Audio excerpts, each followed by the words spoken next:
All right, so this one is coming out of the website Westward. This article is by Anthony Bruno, really well written. I'll leave the article in the comments. And it's basically this idea of the ROI of Michelin coming to a city. And in this, they're talking about Denver. So, quote, since 2023, there's been no shortage of Michelin stars and subs, not to mention head scratching decisions about coverage, boundaries, and category definitions. The guide now includes the state's first two-star honor for the Wolf's Taylor, 8 one-star awards, 10 Bib Gourmand recognitions, and 31 recommended nods.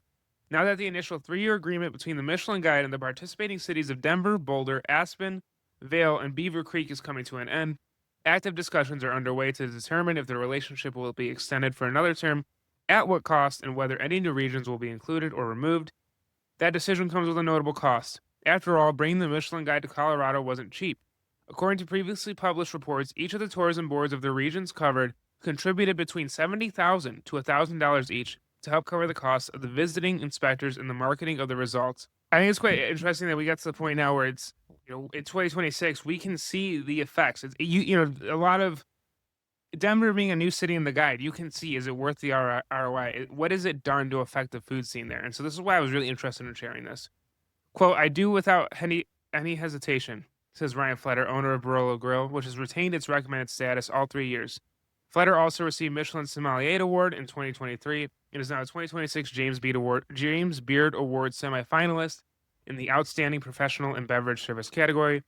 Quote, I feel like it has really elevated things. It's helped validate and give another level of accreditation to the city. It feels like nothing but positive things have occurred. I just can't think of a negative component. They then go talk to Kenneth Wan, who owns Bib Gourmand Pick Mac Fam with his wife Doris Yuen, was also just named a James Beard semifinalist. He goes, quote, I would say it's been extremely positive. I think for a while, Denver has been kind of a punchline.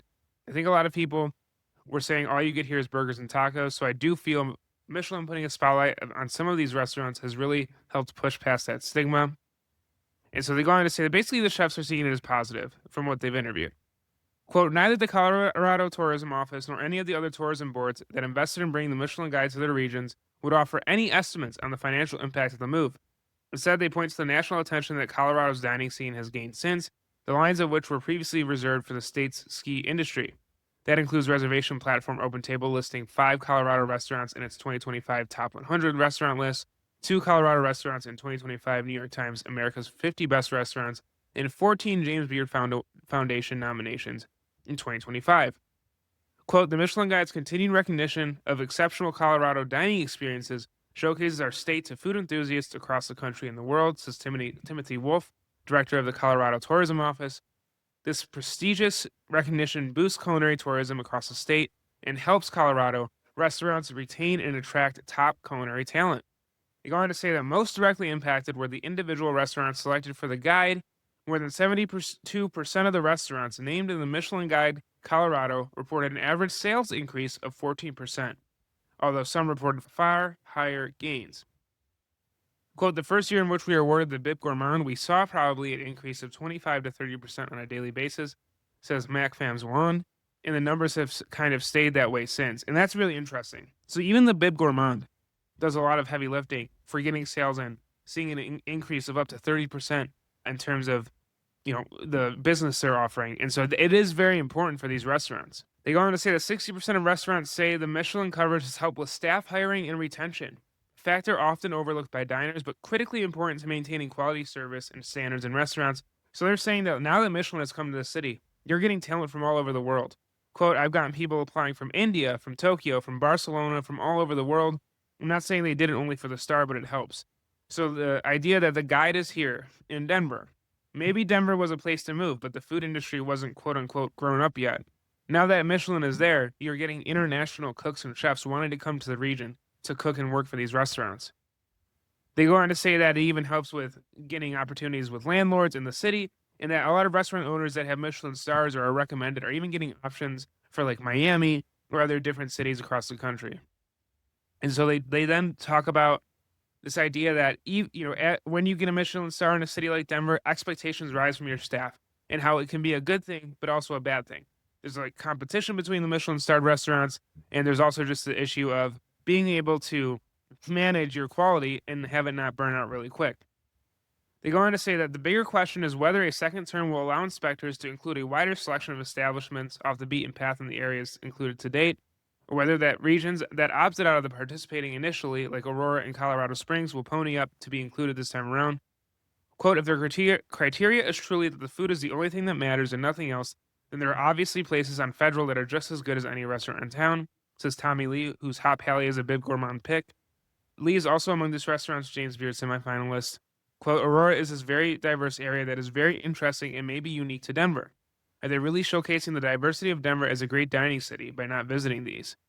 The author goes on to end the fact that we've gone from no Michelin coverage at all just 3 years ago to now highlighting the glaring areas of omission speaks volumes about how important the Michelin spotlight has become to the Colorado restaurant industry. And the halo effect of the Michelin lens is about to grow as the guide recently added coverage for the Southwest, which comprises Arizona, Nevada, New Mexico, and Utah. This will likely further elevate awareness of the broader region as a culinary destination and draw even more food tourists to Colorado as part of their Four Corners exploration. Whether or not you agree with the Michelin selections, business model, or practice, it's clear that these last 3 years have had a profound impact on Colorado's culinary reputation, both in and outside of the state. Quote, we're up there with some of the greatest food cities in the country. It shows we're worthy of being a destination. We're worthy of having all these things as a state, as a city, and we should be grateful for it. Really good article. A lot more in there, obviously. But yeah, you see in real time that for restaurants, the effect of Michelin is really good for these restaurants, for these cities that have never had the guide before. Bib Gourmands, recommendations, increased sales. Michelin starred restaurants, increased reservations, increased sales. You're attracting talent, you're attracting eyes, you're getting opportunities outside of the state from business investors and those looking to invest in restaurants. A lot of good things for these restaurants. That being said, obviously, the local tourism boards have to pay $70,000 to $100,000 per region in order to get the guide there.